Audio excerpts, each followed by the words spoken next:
لسان العرب ابن منظور اس کے مصنف ہیں، یہ امام ہیں لغت میں، بہت بڑی اوتھینٹک کتاب ہے۔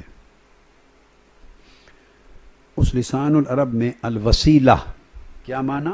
لفظ وسیلہ، اس کا معنی لکھا ہوا ہے۔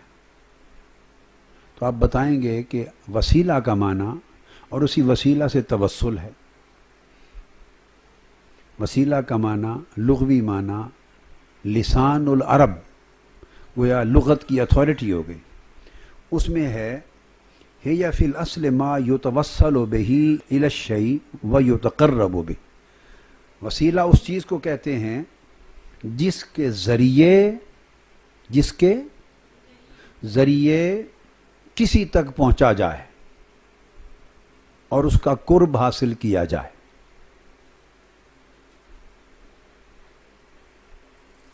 وہ وسیلہ ایک ذریعہ ہے، ایسی چیز جو کسی تک پہنچنے اور اس کا قرب حاصل کرنے کا ذریعہ بنے، اس کو وسیلہ کہتے ہیں۔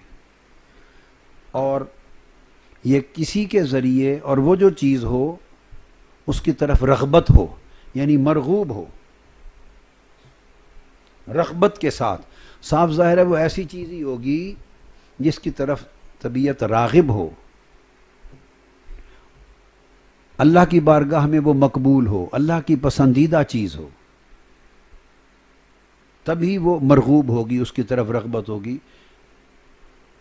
تو اللہ تک پہنچنے یا اللہ کا قرب حاصل کرنے کے لیے کسی چیز کو اگر ذریعہ بنایا جائے تو ذریعہ بنانے کو توسل کہتے ہیں، اور اس چیز کو جسے ذریعہ بنایا اسے وسیلہ کہتے ہیں۔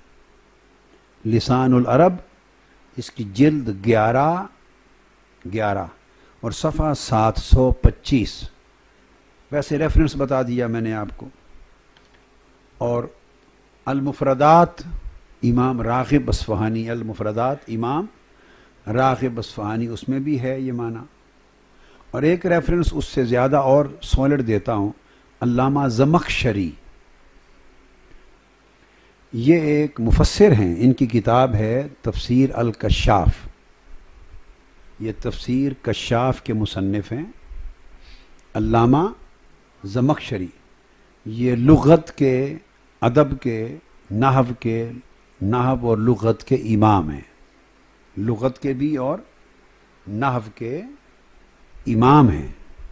تفسیر ہے ان کی تفسیر الکشاف۔ خود یہ معتزلی ہیں، مطلب بات کا یہ ہے کہ کوئی صوفی یا ایسے جیسے ہمارے عقائد ہیں سنی عقائد اور بڑے اولیاء اللہ کو جیسے بہت ماننے والے کو، اس طرح کے نہیں، بلکہ آزاد خیال ایک محقق ہیں اور اتھارٹی ہیں لغت میں، نحو میں۔ انہوں نے بھی اس کا معنی لکھا الوسیلہ، وسیلہ کا معنی۔